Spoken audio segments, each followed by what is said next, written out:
Hey guys, how you doing? Just a new channel. Just checking everything out.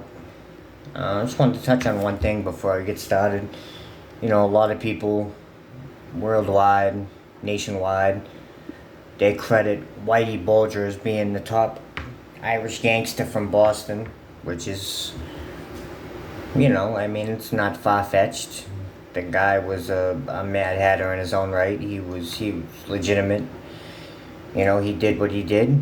A rat is a rat at the end of the day. But here today, I want to touch on something that maybe the locals know more than people know nationwide. It's a East Coast thing. It's a, not too many cities and states have a presence mixed.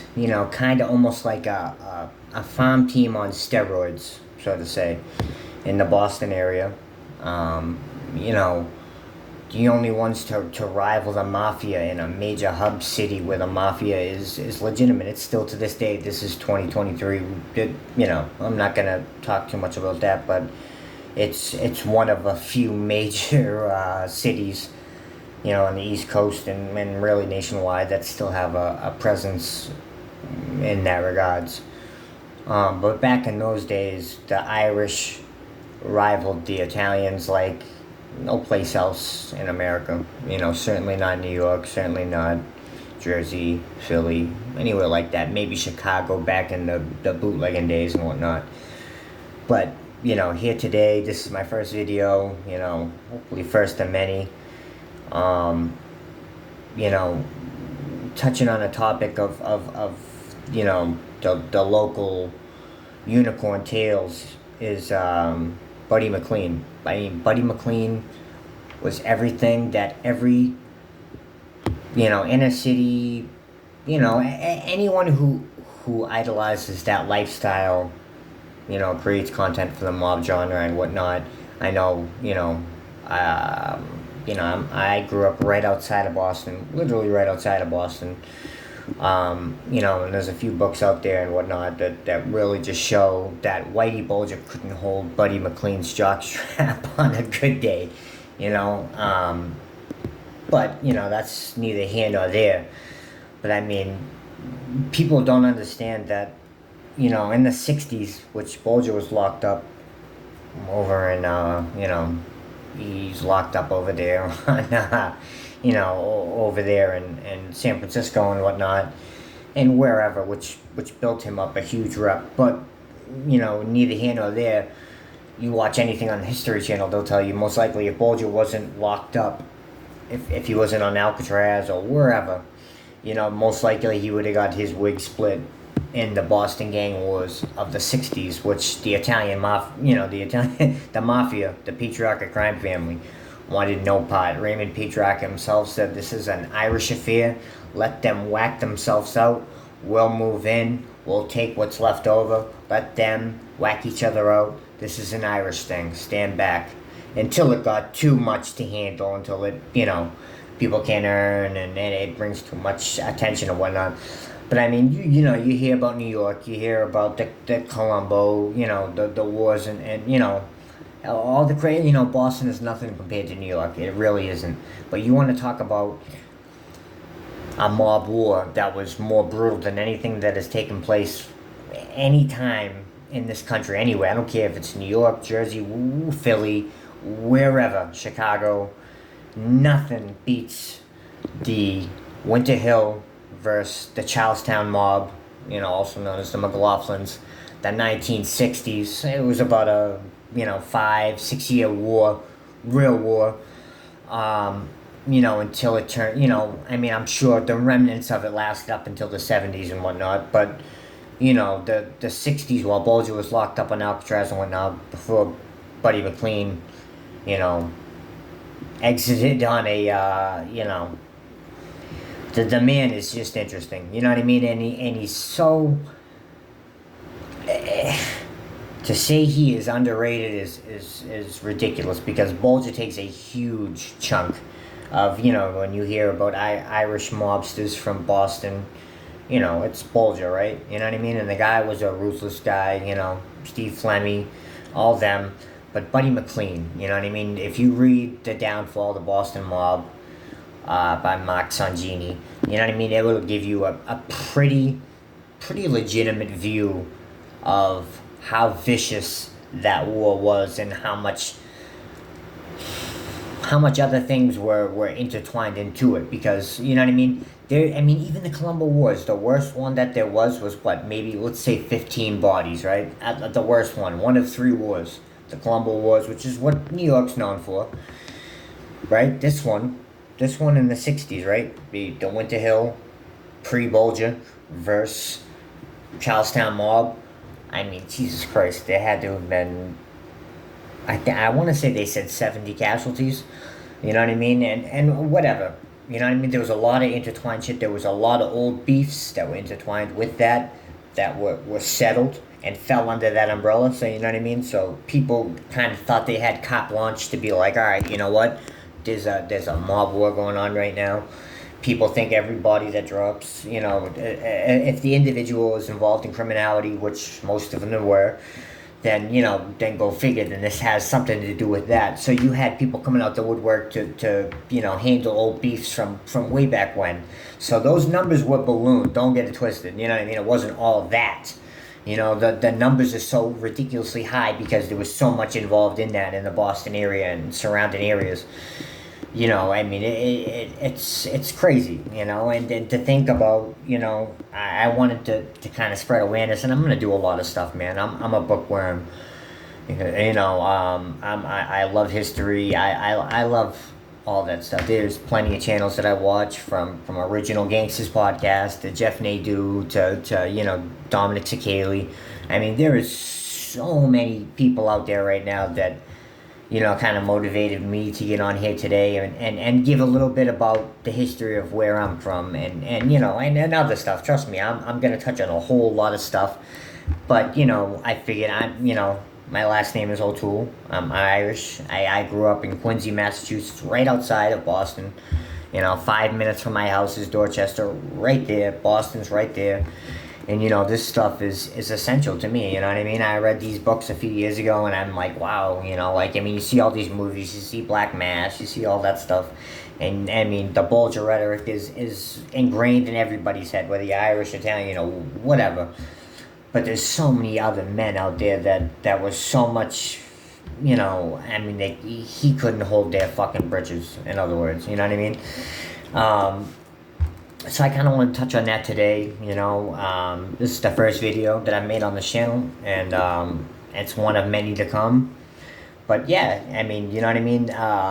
Buddy McLean, you know, he ended up meeting his end, I believe it was 1965. If you've read that book, The Downfall of the Boston Mob, I'm going to touch on a lot of people. I'm gonna touch on a whole lot of Boston area, Rhode Island, Providence, New England, patriarchal family, even New York at some point, or, you know, other places too. I'm going to touch on a lot of aspects. But today we're going to focus on Buddy McLean and show why he really should be the poster child for Irish mobsters in Boston as far as that goes, not Bulger.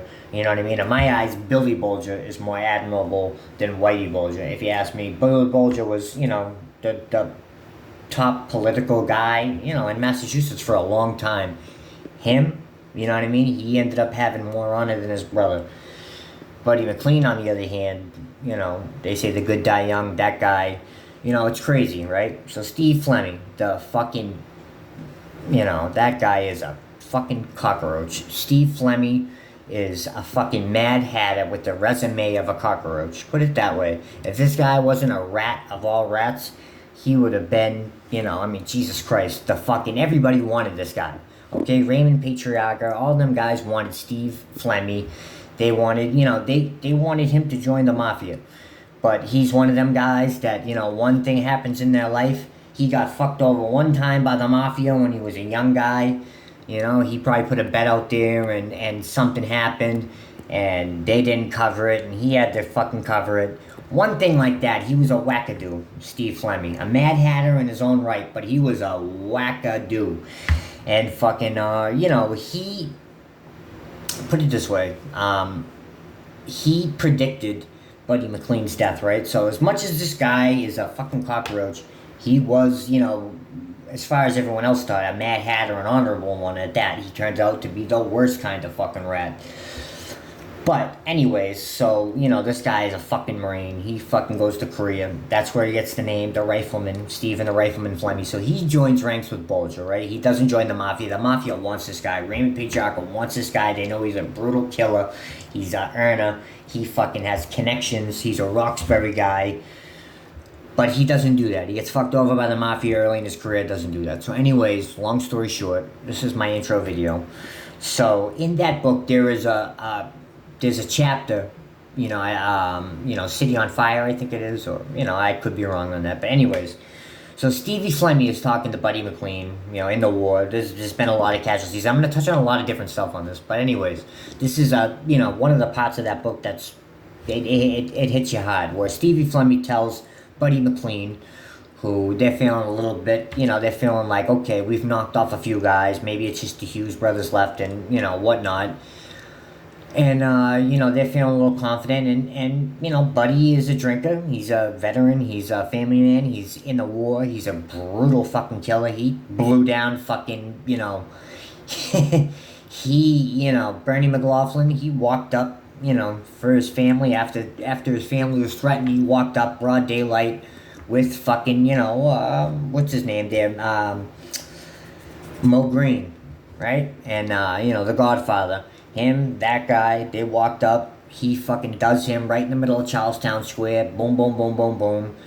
You know, but anyways, long story short, skip a few years later, skip some prison stints, skip some, you know, major casualties. I'm going to touch on this war big time because it's the biggest mob war there ever was in anything. And I'm not just talking about the Mafia or whatever. This is the mob. The mob is the mob, whether it's the Mafia or it's the Irish or it's, you know, whoever. There's plenty of other people that have, you know, organized crime, you know. But anyway, so Stevie Flemmy tells Buddy McLean one day, they're leaving the bar, right? And, you know, this just shows you how good some people's intellect are. And he tells Buddy, like, you need to straighten up. You need to, you know, sober up a little bit. You drinking too much, and you know what? This is one of your favorite watering holes. I'll tell you what. This is where I would come, and this is where I would get you. And it's right across the street from one of the bars there. And I'm not a Somerville guy. I've been to Somerville a few times, but you know, whatever. And Winter Hill.